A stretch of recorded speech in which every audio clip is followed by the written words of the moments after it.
네, 부동산 문제는 문재인 정부의 최대 약점으로 꼽히는 만큼 이번 대선의 승패를 가를 변수입니다. 이와 함께 일자리와 증세 등도 주된 쟁점인데요. 정광윤 기자와 자세히 들여다보겠습니다. 앞서 부동산 공약들 보니까 이재명 후보는 제도 개혁을, 그리고 윤석열 후보는 공급 확대를 강조하는 것 같은데 우선 지금 여당은 어떻게 움직이고 있습니까? 네, 이미 여당은 이재명 후보의 공약을 뒷받침할 법안들을 추진하고 있습니다. 민관 합작 사업에서 민간 이익을 총 사업비의 6에서 10% 이내로 제한하는 도시개발법 개정안과 민간의 개발부담금 부담률을 2배 수준으로 올리는 개발이익 환수법 개정안도 검토 중입니다. 네. 대개혁이라는 용어를 쓰면서 불로소득을 걸어들이겠다는 강력한 메시지를 주고 있는데 시장에 효과가 있을지는 의문도 제기되고 있습니다. 들어보시죠. 네. 공급에 대한 어떤 잠김 현상이 좀 있지 않을까 싶어서 장기적으로는 부동산 가격에 그렇게 도움이 되지 않겠다라는. 심상정 정의당 후보는 부동산 문제 해법으로 강력한 과세를 주장하고 있는데요.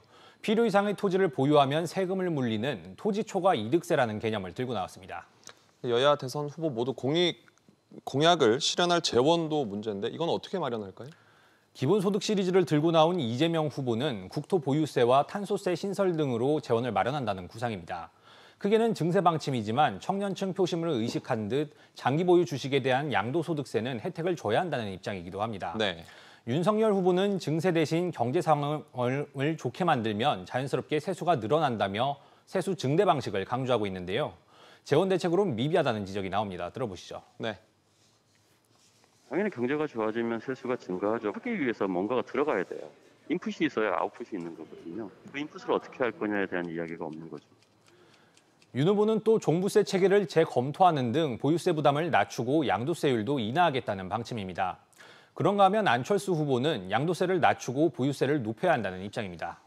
이외에도 주 4일제 등을 두고도 갑론을박이 오가고 있지 않습니까? 네, 그렇습니다. 심상정 정의당 후보는 1호 공약으로 주 4일제를 내세웠는데요. 시민들의 열망이 담긴 시대정신이라고 강조했습니다. 네. 이재명 후보는 아직 공식 공약으로 못 박지는 않았지만 4차 산업 시대에 능동적으로 대응하려면 주 4일제를 얘기할 때가 왔다면서 검토하고 있는 상황입니다. 윤석열 후보는 노동시간 단축에 대해 부정적인 입장인데요. 네. 주 52시간제로 늘어난 일자리는 0.1%에 불과하다는 통계를 들어 실패한 정책이라고 밝혔습니다. 심지어 일주일에 120시간 바짝이라고 이후 마음껏 쉴 수 있어야 한다고도 말하면서 논란이 일기도 했습니다. 앞으로도 치열한 토론이 계속 이어질 텐데 지켜봐야겠군요. 정 기자, 잘 들었습니다.